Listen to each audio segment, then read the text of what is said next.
Good morning. आज हम लोग कक्षा 7वां विषय हिंदी अध्याय 8 कबीर के दोहे पढ़ेंगे हम लोग। कबीर जी का जो ये दोहा है, इस अध्याय में जो है कबीर के दोहों के रूप में हमें अनेक प्रकार की शिक्षा दी गई है, जिनका अनुसरण हमें करना चाहिए, जिसको हमें देखना चाहिए, पढ़ना चाहिए, सीखना चाहिए, है ना। और उसी के आधार पर जो है हम लोग को आगे बढ़ना चाहिए। ठीक है। तो कहता है आप सभी लोग अपने अपने बुक में ध्यान देंगे और अच्छी तरह से समझेंगे। गुरु गोविंद दो खड़े काके लागू पाय, बलिहारी गुरु आपने गोविंद दियो बता। कबीरदास जी कहते हैं, यहाँ कबीरदास जी का कहने का तात्पर्य यही है कि गुरु और गोविंद, है ना। कबीरदास जी कहे इस दोहे में, इस दोहे के माध्यम से यही बताए हैं कि गुरु की महिमा जो है बहुत ही अपरंपार है। गुरु गोविंद यानी गुरु मतलब अपना जो गुरु हैं, जो शिक्षा देते हैं, जो हमें कुछ सिखाते हैं, वही गुरु होते हैं। और गोविंद यानी भगवान, परमात्मा को कहा गया है। तो गुरु गोविंद अगर खड़े हैं तो किसको पहले प्रणाम करना चाहिए, किसको प्रणाम करोगे पहले। ठीक। बलिहारी गुरु आपने गोविंद दियो बताए, यानी आप जो हैं, है ना, अगर कोई ऐसी परिस्थिति जीवन में आ जाए जब गुरु गोविंद एक साथ खड़े मिले तब किन्हें प्रणाम करना चाहिए। तो सबसे पहले गुरु ने ही हमको क्या किया है, ईश्वर के बारे में बताया है, इसलिए हमें सबसे पहले गुरु को प्रणाम करना चाहिए। साँच बराबर तप नहीं, झूठ बराबर पाप, जाके हृदय साँच है ताके हृदया। यानी कबीरदास जी कहते हैं कि इस संसार में सत्य के मार्ग पर चलने वाला जो भी व्यक्ति है ना, जो सत्य के मार्ग पर चलता है, वो बहुत बड़ी तपस्या नहीं है ना, वो बहुत बड़ी तपस्या नहीं है, और ना ही झूठ बोलने से बड़ा कोई पाप है। यानी इस संसार में सत्य के मार्ग पर चलने से बड़ी कोई तपस्या नहीं है, और झूठ बोलने से बड़ा कोई पाप नहीं है, क्योंकि जिसके हृदय साँच है, जिसके हृदय में सत्य का निवास होता है, उसके हृदय में साक्षात भगवान का वास होता है, साक्षात परमेश्वर का वास होता है। यहाँ कहा हुआ है ताके हृदय, यानी भगवान का क्या होता है, भगवान का वास होता है हृदय में। ठीक है। साधु ऐसा चाहिए जैसा सूप सुभाए, सारे सार को गहीर है थोथा दिए उड़ाए, रे कबीरा थोथा दियो उड़ाए। यानी कबीरदास जी कहते हैं कि इस संसार में ऐसे सज्जनों की जरूरत है जैसे अनाज साफ करने वाला सूप होता है, सूपा जिससे अनाज को साफ किया जाता है ना। सूप मतलब छाछ भी होता है, यानी वहीं फटकने वाला जो सूपा होता है। तो अनाज को जैसे साफ करते हैं, उसी प्रकार से सार्थक को बचा लेंगे और निरर्थक को उड़ा देंगे, वहीं जो है थोथा दे उड़ाए, यानी जो निरर्थक होते हैं उनको क्या करेंगे, हम भगा देंगे, उड़ा देंगे। यानी छिलका को, थोथा छिलका होता है जैसे। साईं इतना दीजिए जामे कुटुंब समान, मैं भी भूखा न रहूं साधु न भूखा जाए। यहाँ कबीरदास जी कहते हैं कि परमात्मा तुम मुझे इतना दो, है ना, कि जिसमें मेरा बसर गुजर हो जाए, मेरा गुजारा हो जाए। साईं इतना दीजिए जामे कुटुंब समा, यानी आप हमको उतना ही दीजिए जिससे कि हमारा गुजर चल जाए और हमारे परिवार का भी गुजर चल हो जाए, है ना, सबका हो जाए। और उसके बाद से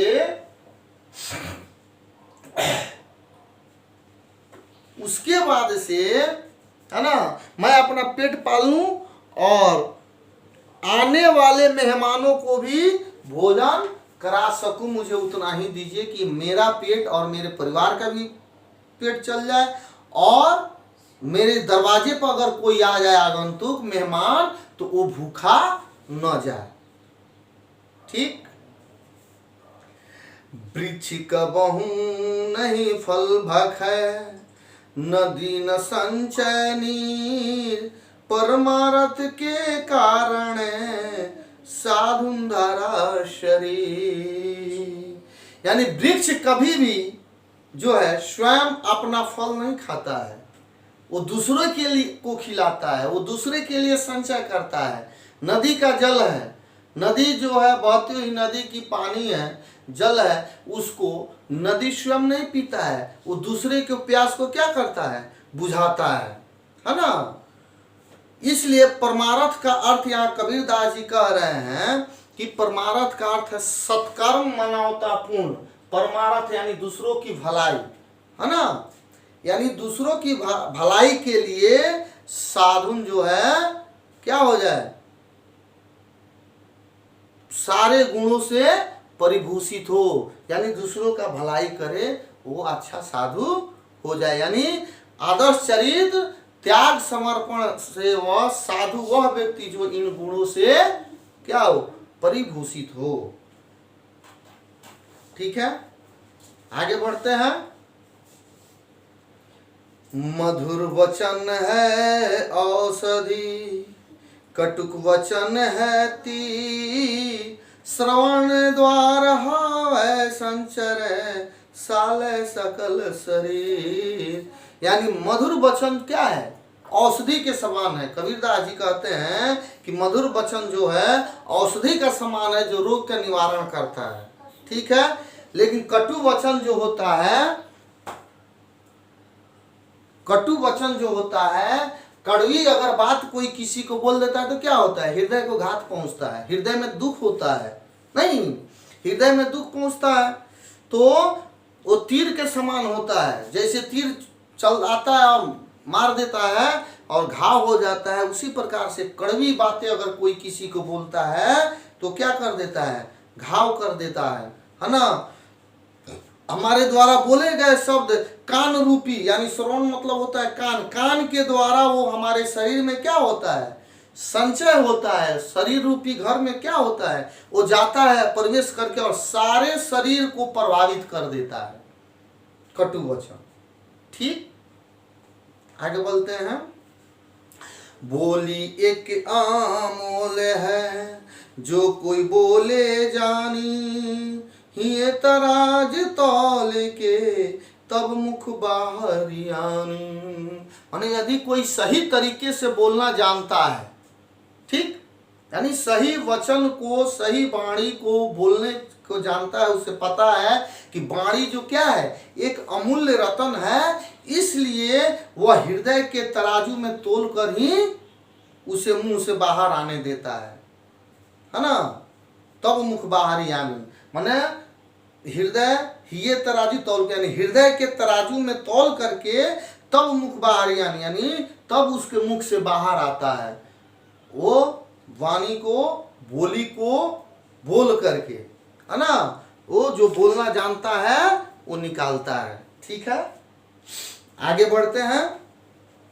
दुख में सुमिरन सब करे, सुख में करे न को, जो सुमरन सुख में करे, दुख काहे का हो। यानी कबीरदास जी कहते हैं कि दुख के समय सभी भगवान को याद करते हैं, दुख के समय सभी लोग भगवान को याद करते हैं, हम लोग भी भगवान को याद करते हैं, लेकिन अगर सुख है तो उस समय क्या होता है, भगवान को हम लोग भूल जाते हैं, भगवान को भूल जाते हैं, है ना। तो यदि सुख में भी अगर हम लोग भगवान को याद करेंगे तो कभी दुख नहीं होगा। यानी जो सुख में सुमिरन करे दुख काहे का हो, यानी सुख में भी भगवान का अगर हम सुमिरन करेंगे तो दुख कभी नहीं होगा। ठीक है, आगे बढ़ते हैं।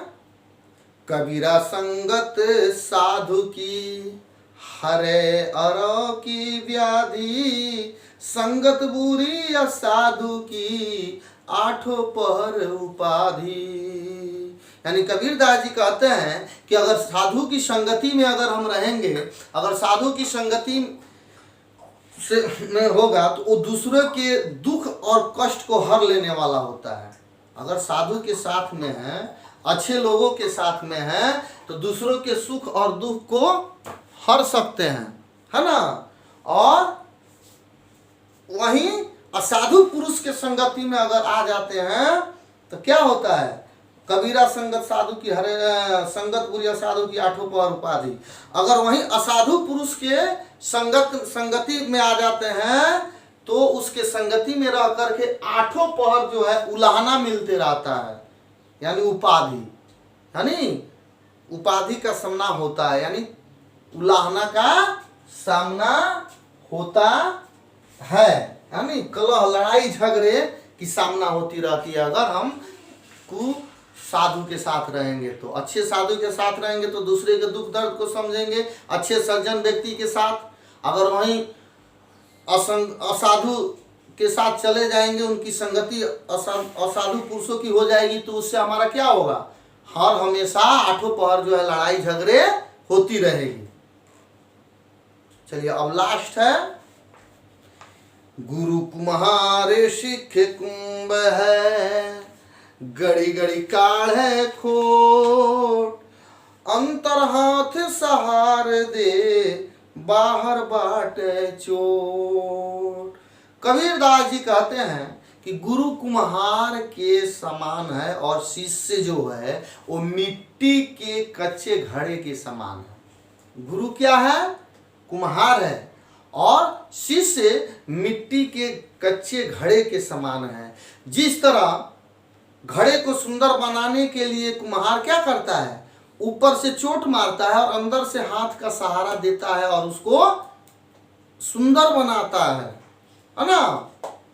उसी प्रकार से शिष्य को गुरु क्या करता है, कठोर अनुशासन में रखता है, और कठोर अनुशासन में रख करके उसको अपने हृदय में प्रेम की भावना रखता है, और अपनी प्रेम की भावना रखते हुए शिष्य को बुराइयों से दूर करता है ना, और शिष्य को संसार में सामान्य बनाता है।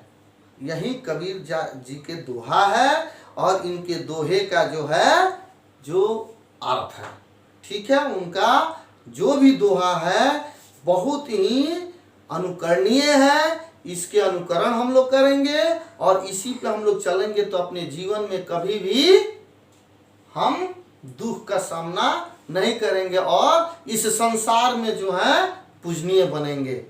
इस दोहे में जहाँ समझ में नहीं आई हो वहाँ आप लोग पूछ सकते हैं। उसके बाद से इसका जो अर्थ जो है, शब्दार्थ जो है, अगर आप लोग इसको बढ़िया से याद कर लेंगे, अपने कॉपी में नोट करेंगे, याद कर लेंगे, याद जब कर लेंगे तो आपको इसका अपने आप समझ में आ जाएगा।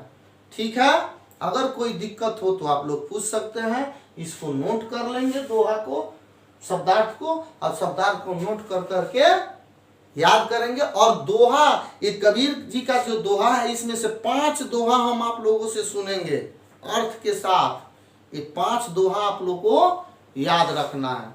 ठीक है, धन्यवाद।